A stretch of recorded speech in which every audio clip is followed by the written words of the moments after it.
All right. Good afternoon. I can't tell you how delighted we are to be joined by Martin Griffiths, the Special Envoy for Yemen, who is joining us from Amman, Jordan. He just briefed the Security Council. So I will turn it over for Martin to say a few words, and then as this is a stakeout, we'll just take a few questions. So Martin, please go ahead.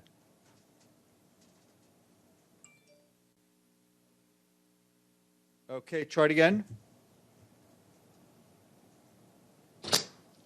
Martin? Okay? Perfect. Are we on? Victory in our time. Hooray. Let's go ahead. Hooray. Welcome, Yeah. Martin. Okay, thanks a lot. Let me start. Thanks a lot, Stefan. So, look, yes, I just had a very good meeting with the Security Council, as Stefan mentioned, on the situation in Yemen. And I'd like to thank the Council. One of the great pieces of good fortune for Yemen, a rare moment, is the Council's consistent, unified support to the work of the United Nations, humanitarian agencies, and indeed my own process. As you heard probably in my briefing, over 1,000 families are rejoicing today and tomorrow as the ICRC aircraft fly more than 1,000 detainees and prisoners home to their families.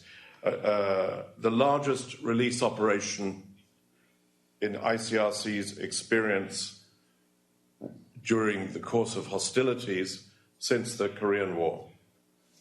This is a really tangible example of what can be done, and this was achieved through a face-to-face meeting. I think that's important, a face-to-face meeting, indeed in Switzerland.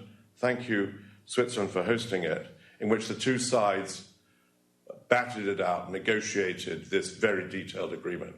So it's great for the 1,050 families. It's terrific for people in Yemen who can see something be done. I also briefed the Council on military developments in Yemen, which continue to be very alarming. The battle for Marib is in a slightly state of lull at the moment. There has been a battle in Hodeidah, which ended after the mission there, and I myself called for a pause. But it just shows that the appetite for battle remains vivid and present, and we have to get past that, obviously. Where do we stand now?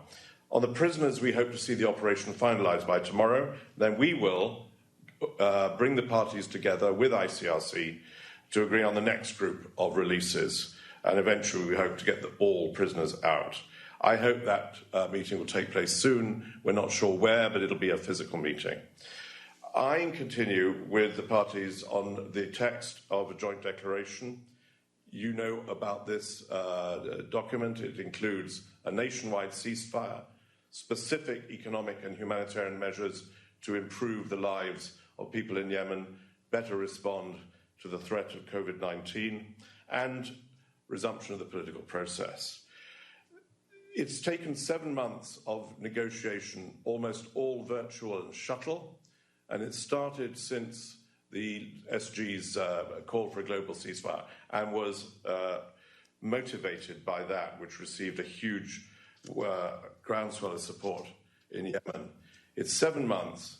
My view is that we are getting closer and closer to eliminating the issues of contention, and we need to get it over the line.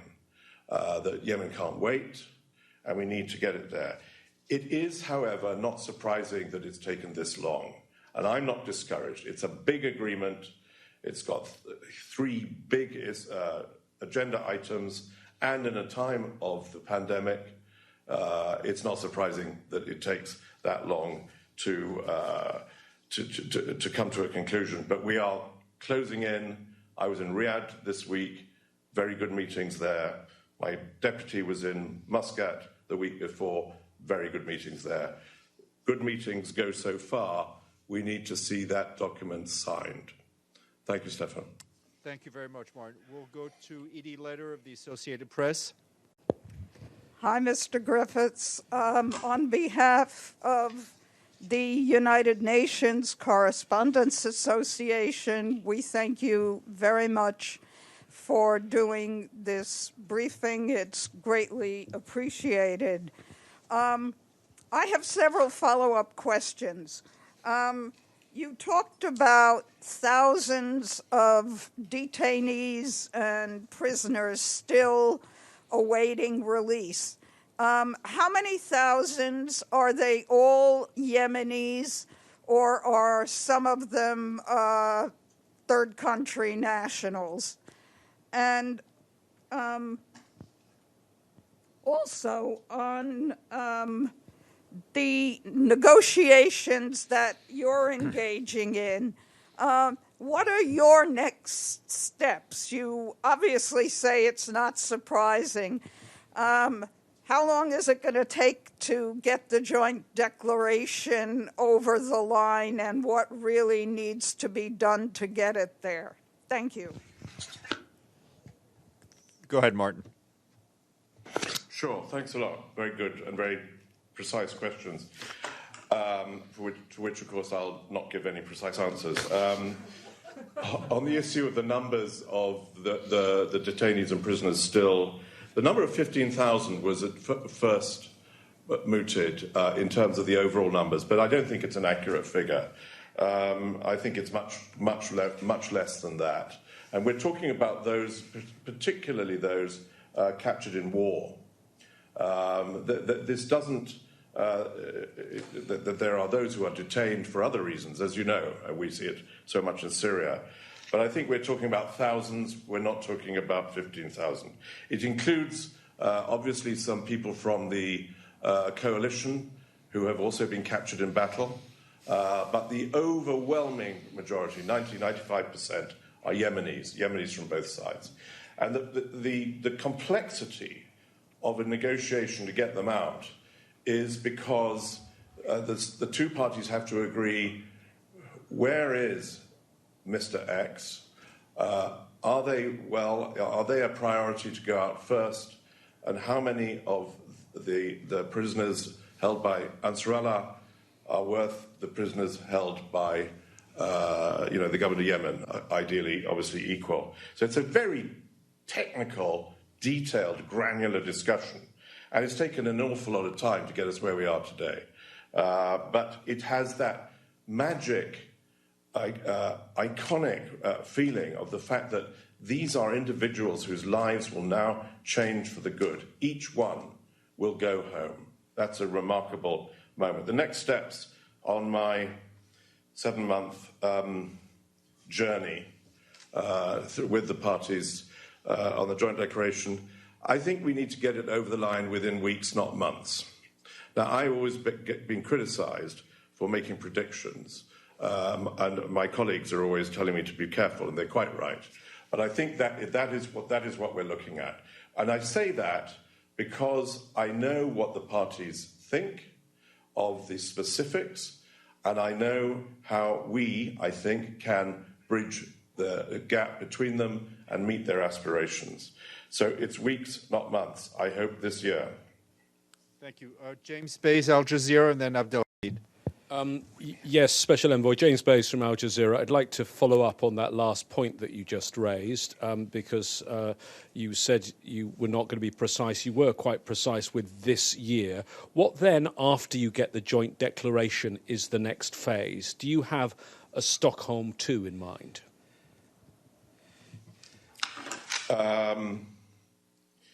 No.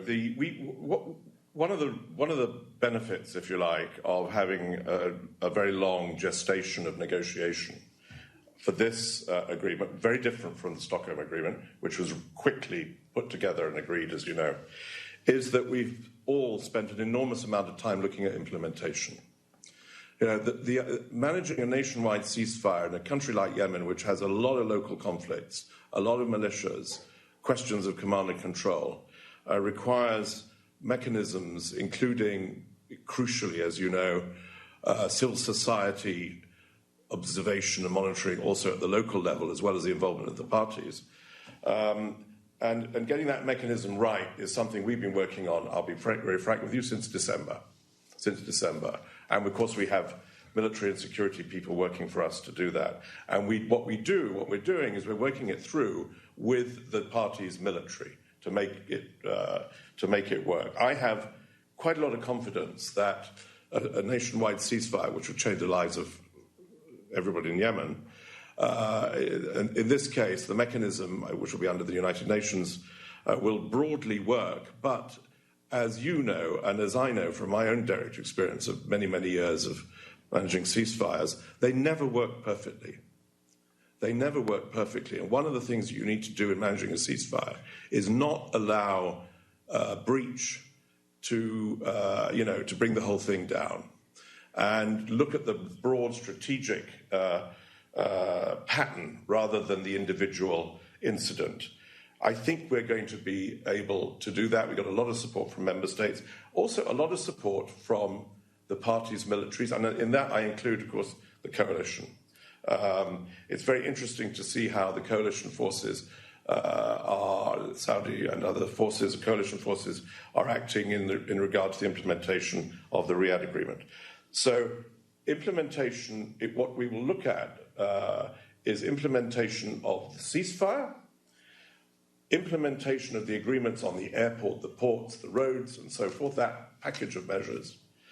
And then, and here's what we all want to get to, is to launch that long delayed political process. What the joint declaration can hope to do is to end the shooting war, as I put it, and to make life better for people in Yemen. But it doesn't create peace. As you know, peace is much more complicated, much more complex, will take longer, will require a very inclusive process in a way that is not quite so much the case with preparations for a ceasefire. So the joint declaration is one thing, but a political settlement is what we're going to want to move ahead to as soon as we can thereafter. Thank you. Abdelhamid Sayam. Thank you, Special Envoy. My name is Abdelhamid Sayam from the Arabic daily Al-Quds Al-Arabi, and I have a series of small questions about Yemen. I want to hear from you about the presence of Al-Qaeda. Is it still active in Yemen, in any part of Yemen? My second related question, what's going on in the island of Socotra? We know that the official army of the legitimate government withdrew from that, and Saudi as well. And the third question, which is also in the area, why the United Arab Emirates did not chip in the humanitarian aid to Yemen this year, while last year they put $500 million, this year they put zero. Is there any explanation for that? Thank you very much. Shall I do that, Stephanie? Yes, please. Your first question on Al-Qaeda is, I think, very important. I think Yemen doesn't have the scourge of Al-Qaeda in the way that we see it, of course, elsewhere in the region, as you know better than me. That isn't to say that it could become in a situation of chaos, and if the war continues beyond what we would like to see and what we're working to stop, we could see Al-Qaeda and indeed ISIS grow and become more of a threat, for example, as you know, to the shipping lanes of the Red Sea, which would be of such huge strategic importance. But I'm not saying it's not an important subject, but it doesn't have the centrality in the discussions about how to resolve the Yemen conflict that we see, for example, we have seen in Iraq and Syria and elsewhere. Thank goodness for that. Socotra is, of course, from my point of view, an integral part of Yemen, naturally, which is what it is. The government of Yemen has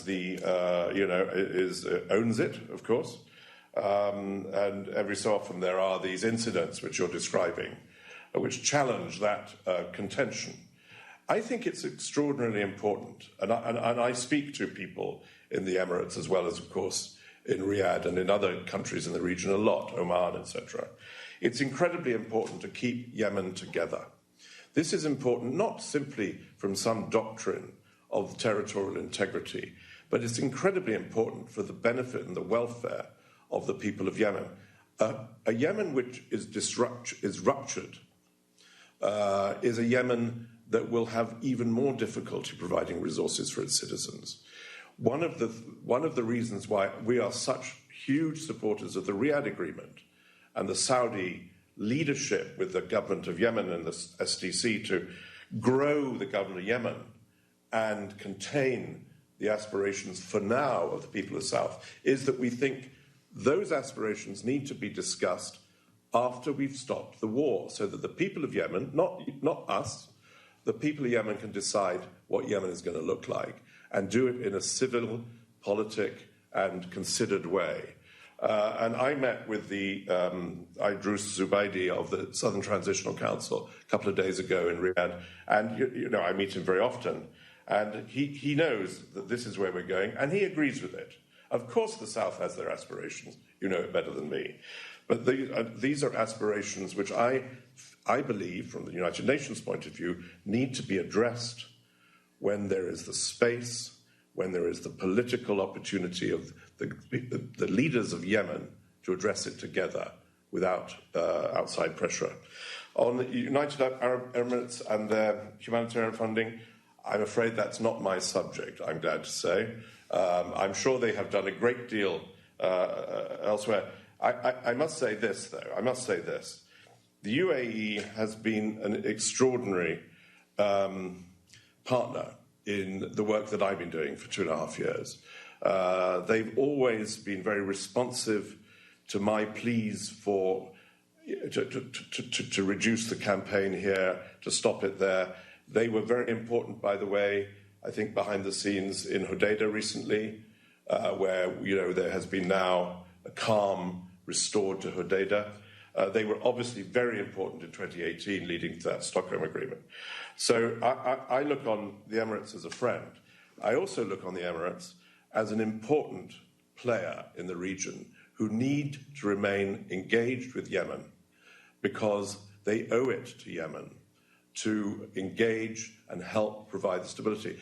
What I've always said, sorry, this is my last point, what I've always said about the interests of the region is that these are not spoiler interests. These are interests which are exactly what you and I would want. We want a stable, accountable Yemen, which meets the aspirations of its citizens, doesn't interfere in neighbouring states, keeps the sea lanes safe. This is what I see very strongly in the region are the not just the policies of people in Riyadh and Abu Dhabi and elsewhere, but actually the practices. The leadership that, for example, just to take one example, the Saudi leadership, and I was in Riyadh and met Prince Khalid the other day, is of enormous importance to us, to try to move this thing, to use that term, to get it across the line. Yemen can make it, and we should make it before it gets more complicated. Thank you. Thank you. We'll squeeze in one last question. Margaret Bashir, Voice of America. Hi, thanks. Can you hear me? Yes, we can. Yeah. Go ahead. Okay, thanks. Hi, Mr. Griffiths. Thank you so much. A couple quickies. First of all, on the detainee release today, were there any women by any chance released? Secondly, you were talking about a nationwide ceasefire would change lives, and then you said the joint declaration can end the shooting war. So is it correct to link them together, or could the joint declaration happen independently of a ceasefire and a ceasefire independently of the joint declaration? And just quickly, thirdly, on the Safar tanker, the Yemeni envoy said the Houthis are using it as political blackmail.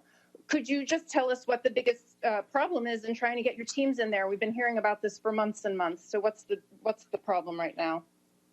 Thank you. Please. Sure. Yeah. So go ahead, sir. So very quickly, I don't think there were any women in that 1,050 or 1,080. And I was asked this, by the way, when I met some women activists in Riyadh a couple of days ago. And my answer is, I didn't choose those. The parties decided who was going to be on that list, and the parties decided that it was going to be those 1,050. No women yet. We need to get them on the list, obviously, and particularly, as the women in Riyadh were telling me, particularly the detained women, of which there are many. detained for political issues or activism. We need to get them out, and I think that's a whole different campaign that needs to happen. Nationwide ceasefire is integral to the joint declaration. It's item 1 on the joint declaration. So it's not an either or. It is what the joint declaration brings to the table, and the reason why I think it's a good deal is because it'll be a managed one. It'll be national. The Hodeidah one was subnational, and that didn't meet the military needs to stop forces going from one front to another. So a nationwide ceasefire is what we have in mind. On Safa, daily negotiations, of course, with the Ansar Allah, who, by the way, are very aware, to my certain knowledge, they are very aware of the looming catastrophe that this tanker represents. The issues that UNOPS, the Office of Project Services, with support from us and OCHA, have been dealing with on a far too long, obviously, is what will this assessment mission do? What does it need to bring when it goes to Djibouti and then across the Red Sea to the Safa tanker? What skills, what materials, what will be the outcome? And can we do it quickly? I think we are very, very close, which is still very belated, but very close to what we have been wanting to see all along, which is that the green light needs to come from Ansar Allah so these people will go to Djibouti and be allowed to go across the Red Sea to the tanker. What happens after that mission is what that mission is there to recommend. And, all of us wake up every morning worrying if something has happened overnight. It's that kind of sword of Damocles. Thank you very much. Martin, thank you very much. I know it's late in Amman. Apologies to all those who wanted to ask questions but could not. But now that we've established the technical possibility of you briefing the press, I know you'll be back very soon, Martin. So... Of course, indeed. All right. No, thank you, and thanks so to your much. team.